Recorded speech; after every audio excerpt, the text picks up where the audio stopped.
Chaque fois que nous pouvons être ici pour écouter la parole du Seigneur, nous sommes dans la joie. Et comme je l'ai souvent dit, ce sont les meilleurs moments que nous puissions avoir. Les moments où nous sommes ici dans la présence de Dieu. Nous avons déjà entendu des paroles merveilleuses. La seule question est de savoir si nous tenons compte de toutes ces choses. Si nous y réfléchissons afin de recevoir la force de les mettre en pratique. Parfois, c'est très difficile. Quand il est écrit ici, « Réjouissez-vous dans le Seigneur », réjouissez-vous toujours dans le Seigneur. Et nous lamentons dans la plupart des temps. Et cela ne plaît pas au Seigneur. Et pourtant, il y a une lamentation qui est agréable au Seigneur. Il faut bien peser les Écritures et les mettre ensemble. Chaque chose en son temps. Je crois que c'est notre Seigneur lui-même qui a dit « Pleurez avec ceux qui pleurent, réjouissez-vous avec ceux qui se réjouissent. » Et ainsi de suite. Je pense que c'est Paul qui l'a dit, peu importe qui l'a dit. Ce soir, j'ai en fait un témoignage de ce que Dieu a fait pour des personnes. Et c'est toujours ce qui est le plus beau.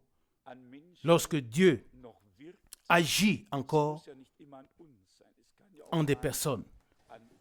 Ça n'a pas toujours besoin d'être en nous. Ça peut aussi être en quelqu'un d'autre. Et d'ailleurs, j'ai aussi dû apprendre une leçon par le témoignage qui m'a été donné.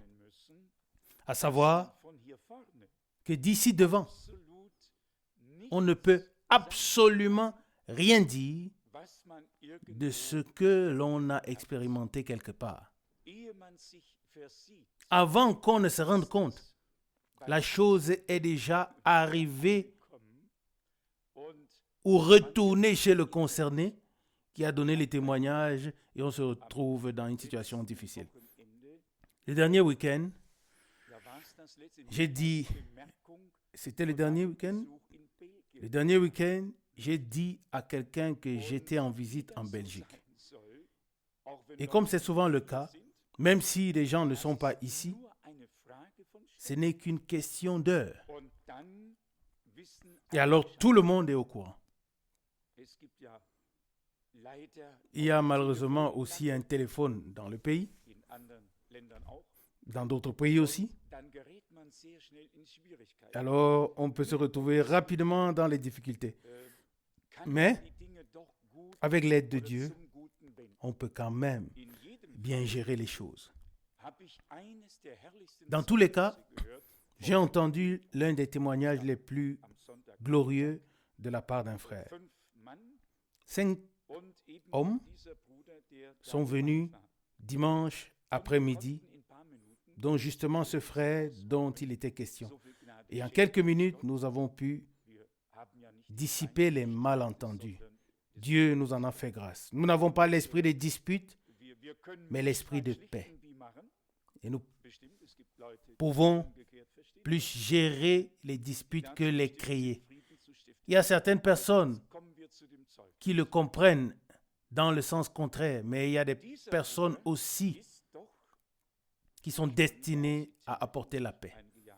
Mais revenons-en au témoignage. Ce frère est originaire de l'Italie et a vécu quelques années en Belgique. Mais c'est ici qu'il est devenu croyant. Et sa femme, qui était très catholique, ne voulait pas croire. Elle ne voulait pas croire. Puis un jour, il a dit, « Écoute, soit tu viens avec moi une fois à Krefeld, soit nos chemins se séparent. J'ai fait l'expérience de Dieu, alors tu peux aussi faire l'expérience. » Et elle est venue avec lui. Elle est venue avec un pantalon et maquillée et elle était troublée intérieurement car Oui, c'était un samedi. Et le dimanche, oui, dans sa famille catholique, il y avait la Sainte Communion entre guillemets. Et l'homme lui dit, tu viens avec moi? Mais elle voulait aller dans sa famille pour célébrer cette communion. Et il lui dit, non, tu viens avec moi. Et si tu veux aller à la fête, alors tu peux y aller et y rester. Mais elle ne le voulait pas. Et elle est venue à Krefeld. Et elle est montée et ne voulait plus redescendre. Et elle ne voulait pas venir à la réunion. Elle était troublée intérieurement et ne voulait plus redescendre de la chambre. Et ce frère, qui n'avait jamais vu Sœur Kupfer de sa vie, se trouvait là en prière, en conflit avec Dieu, avec lui-même. Et il voit la Sœur Kupfer et il lui demande, « Parles-tu français ?» Et elle lui dit, « Bien sûr. » Et il dit à la Sœur Kupfer, « Monte s'il te plaît, voir ma femme. Elle est dans la chambre telle et telle. Mais n'aie pas peur. Elle n'est pas encore croyante. » Et elle lui dit, et il lui donne quelques détails. Et elle répond, oui, je monte. Et bien sûr, vous pouvez l'imaginer ce qui s'est passé. Vous pouvez imaginer ce qui s'est passé. Et la sœur Kupfer avait été à peu près dans la même situation, étant venue à Zurich la première fois. Et le dimanche suivant, la communion devait avoir lieu dans leur propre maison.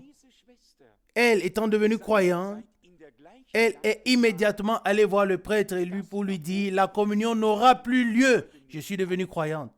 Et maintenant, Dieu utilise cette sœur Kupfer qui s'est trouvée dans la même situation à l'époque pour monter ici dans le bâtiment à côté et dire à l'autre sœur, écoute, ne t'inquiète pas, j'ai vécu beaucoup de choses. Je suis devenue croyante, figure-toi, il y avait une communion. Elle devait avoir lieu le dimanche suivant. Et la femme entend, communion? Oui, elle aura lieu demain chez nous. Maintenant, la sœur Kupfer donne son propre témoignage et cette femme se dit, oui, est-ce qu'elle parle de moi maintenant? De quoi s'agit-il? Pour faire court par rapport à l'histoire, dans tous les cas, quelques minutes ont suffi et la femme s'est changée. Elle est venue à la réunion et a fait l'expérience du Seigneur. Je voulais juste te dire que Dieu a toujours encore des moyens de parler avec les gens.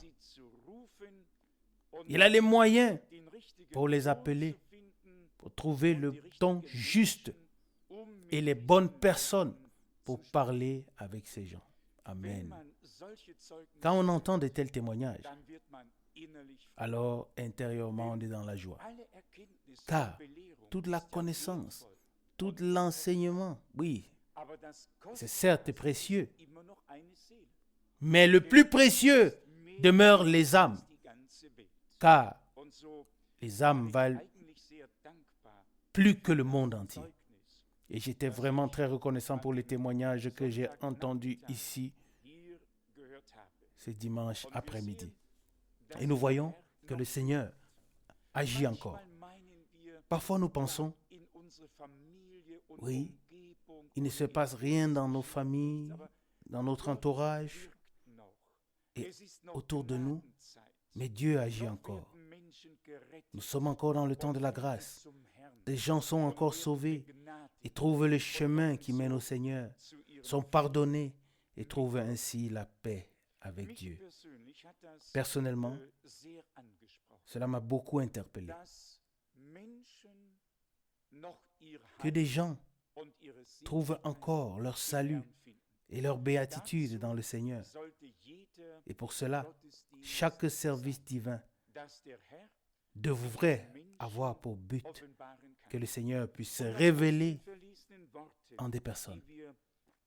Et à partir des paroles lues que nous avons entendues, nous devrions, comme notre frère a dit, nous devrions reprendre courage et faire confiance au Seigneur. Car dans le chapitre 1, on a lu, je venais d'arriver, je ne suis pas très sûr, mais il était question du Seigneur. Et que le Seigneur, au jour de Jésus-Christ, achèvera ce qu'il a commencé et là où il a commencé. Chers frères, chères sœurs, chers amis, si tu sais que le Seigneur a commencé dans ta vie, alors je peux t'assurer, sur base de la parole du Seigneur, qu'il achèvera ce qu'il a commencé.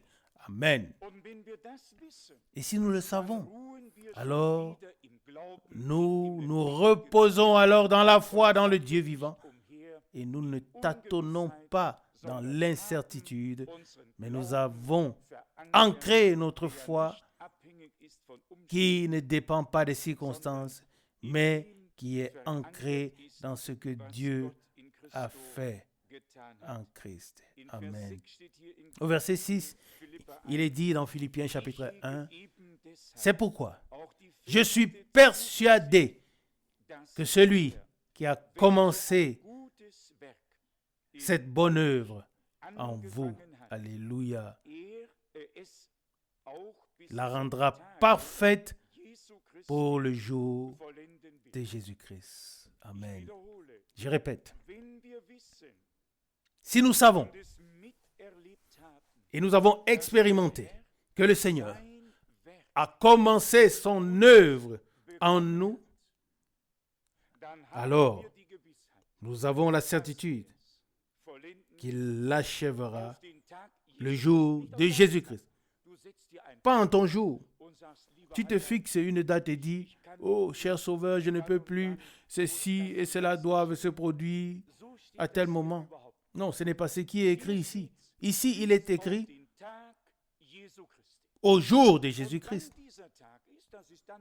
Et quand ce jour a lieu, ce n'est pas ton jour, c'est le jour de Jésus-Christ. Et alors, l'œuvre qui a été commencée sera achevée. Mais parfois, nous nous compliquons la vie nous-mêmes. Peut-être pas vous, mais ma mentalité a tendance à le faire. Ici, il est véritablement écrit que lui qui a commencé l'œuvre en nous l'achèvera. Pas quand toi, tu auras fixé le temps, pas quand nous pensons que cela devrait déjà être le cas, mais le jour de Jésus-Christ. Et si l'œuvre de Dieu en moi est achevée au jour de Jésus-Christ, alors je n'ai rien à craindre. Alors le commencement aura valu la peine. Et alors, nous ne pourrons que remercier le Seigneur pour sa grâce et sa fidélité. Acceptons-le aujourd'hui dans la foi. Lui qui a commencé l'achèvera au jour de Jésus-Christ. Au jour de Jésus-Christ. Nous aimerons voir l'achèvement déjà aujourd'hui. Nous aurions même préféré que ce soit hier et encore mieux avant-hier. Et voici ce qui est écrit au jour de Jésus-Christ. Et nous nous inquiétons, nous nous affligeons et nous causons du tort, du souci au Seigneur au lieu de croire du fond du cœur et de nous abandonner complètement à Dieu. Amen. Et si parfois le doute nous saisit, alors ce n'est pas par rapport à ce que Dieu a fait, absolument pas. Non. Nous croyons en une œuvre parfaite et accomplie. Mais cette œuvre parfaite de Dieu trouve son accomplissement dans l'Église et par l'Église au jour de Jésus-Christ. Amen. Et c'est ainsi que nous voulons remercier le Seigneur du fond du cœur de ce qu'il l'a promis et de ce qu'il le fera. Puis ensuite, au verset 9, Paul écrit, Philippiens 1, verset 9, et c'est ce que je demande dans mes prières.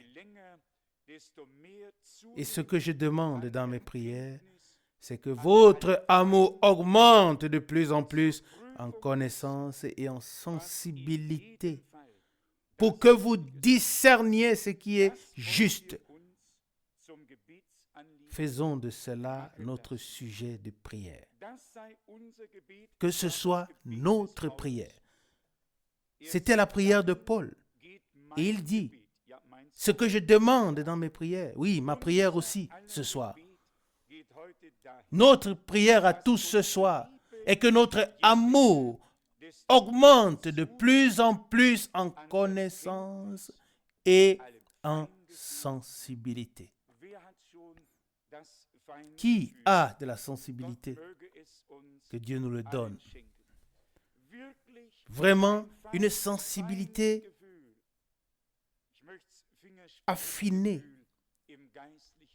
J'aimerais même appeler cela un tact dans le domaine spirituel.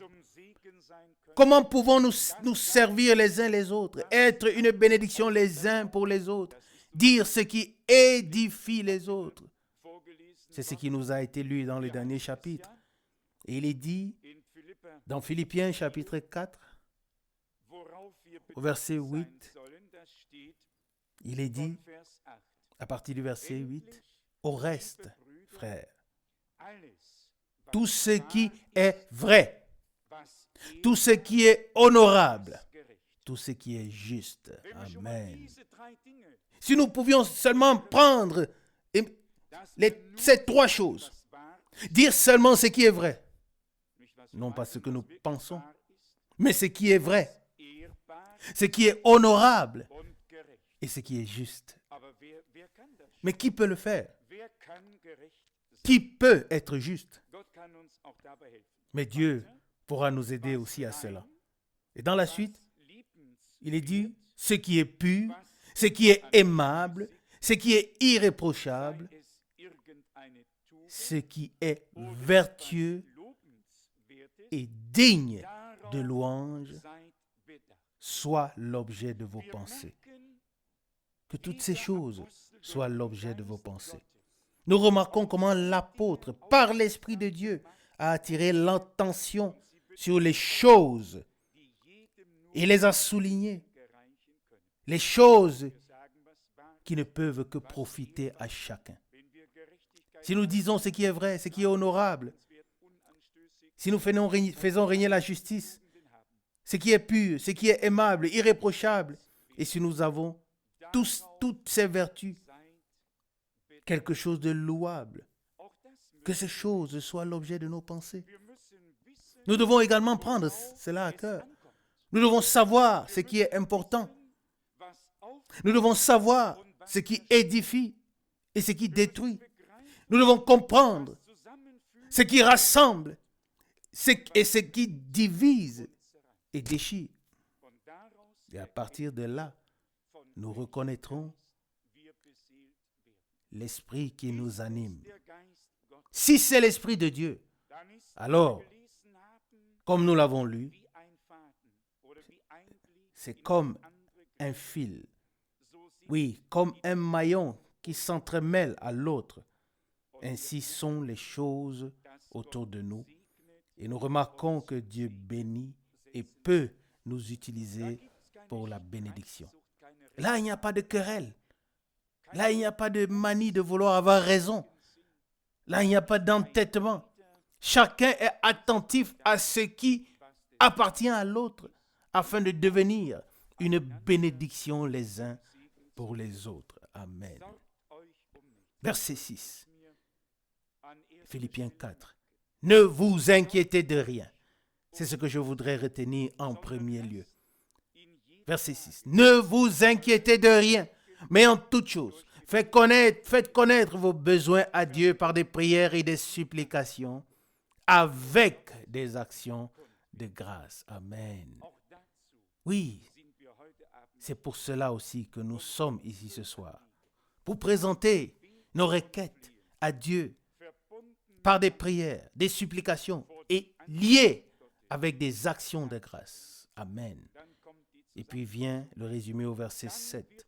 Alors, la paix de Dieu, qui surpasse toute intelligence, gardera vos cœurs et vos pensées en Jésus-Christ. Alléluia. Si nous pouvons arriver à ce que toutes nos pensées soient gardées en Christ, alors nous sommes déjà aidés. Et comment ces pensées peuvent-elles être en Christ?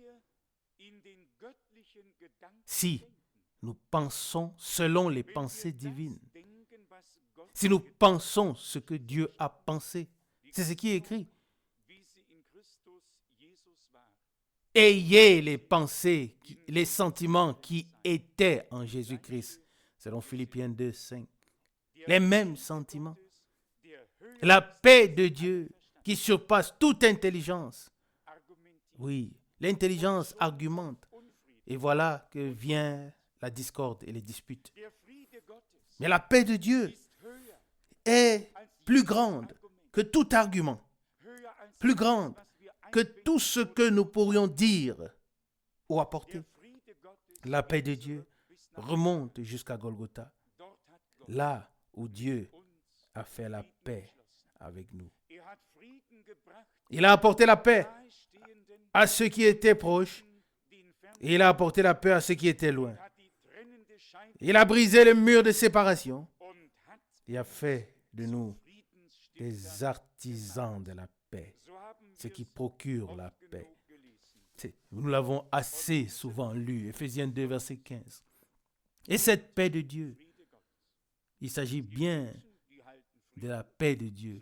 Car il y a des gens qui font la paix tant que la situation évolue dans leur sens. Et quand ce n'est plus le cas, la paix n'est plus là. La paix n'est plus là. Mais la paix de Dieu, elle demeure. Celui qui a la paix avec Dieu et qui la garde, ce n'est pas quelque chose que l'on a, puis l'on n'a plus, on a et on n'a plus, mais c'est comme la grâce de Dieu et le salut de Dieu, ou notre expérience avec Dieu.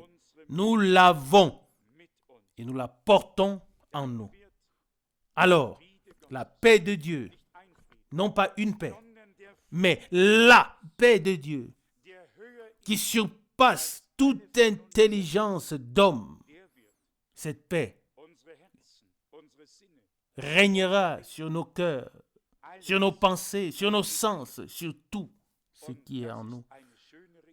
Et ça, c'est une bonne domination. Je souhaite une telle domination dans mon cœur. Amen.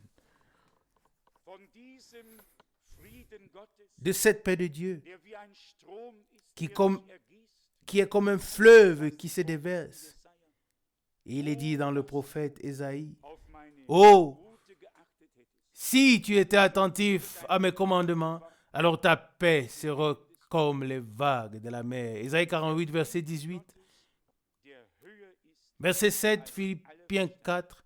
Alors la paix de Dieu, qui surpasse toute intelligence, gardera vos cœurs et vos pensées en Jésus-Christ. Amen. Une glorieuse promesse. Oui. Être gardés comme nous-mêmes, nous ne pouvons pas le faire. Mais Dieu a fait en sorte que cela soit possible. Au milieu de tous les troubles qui nous entourent, nous pouvons garder notre paix avec Dieu. Amen. Et nous devons même veiller à ne pas laisser la paix de Dieu nous être enlevée. Car, voyez-vous, dans ces derniers jours, beaucoup de choses devaient être différentes par rapport à celles qui ont été il y a des milliers d'années. Mais les enfants de Dieu font l'exception. Et ce n'est ni notre mérite, ni nos capacités. Tout cela est la miséricorde et la grâce de Dieu. Pourquoi sommes-nous ici aujourd'hui? Juste pour écouter quelque chose? Non. Nous sommes ici pour entendre Dieu, pour qu'il nous parle par sa parole. Nous sommes ici aujourd'hui pour que Golgotha nous soit révélé nouvellement et pour que nous puissions prendre conscience de ce que le Seigneur a fait pour nous et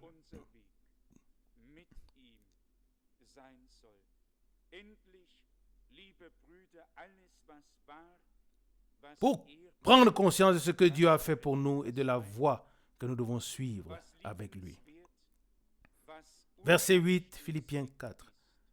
Au reste, frères, tout ce qui est vrai, tout ce qui est honorable, tout ce qui est juste, ce qui est pur, ce qui est aimable, ce qui est irréprochable, ce qui est vertueux et digne de louange, soit l'objet de nos pensées. Nous devons également prendre cela à cœur. Nous devons être attentifs à cela, car ce sont des choses par lesquelles nous pouvons être une bénédiction pour les autres. Et c'est ce que nous voulons aussi.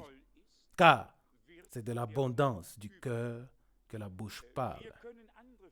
Nous pouvons peut-être tromper les autres, mais pas nous-mêmes. Nous devons veiller à ce que nos cœurs soient remplis de cet amour de Dieu et que toutes nos pensées, tout ce que nous sommes, puisse être enveloppé dans cette paix divine. Amen. Amen.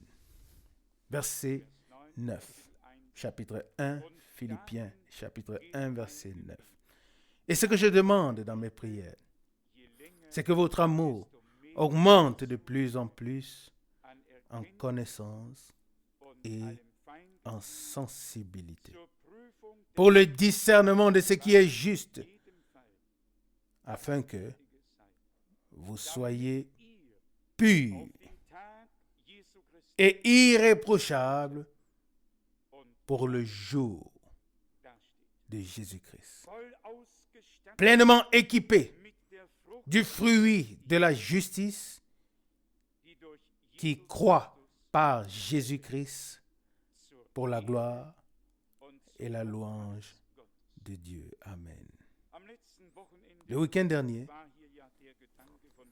nous avons parlé du fruit, du cep et des sarments, et ainsi de suite.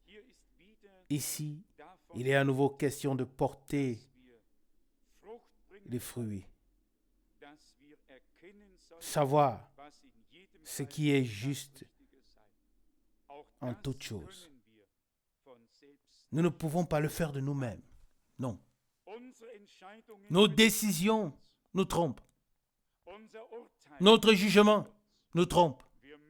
Nous devons nous en remettre à Dieu et dire, Seigneur, toi seul, toi seul.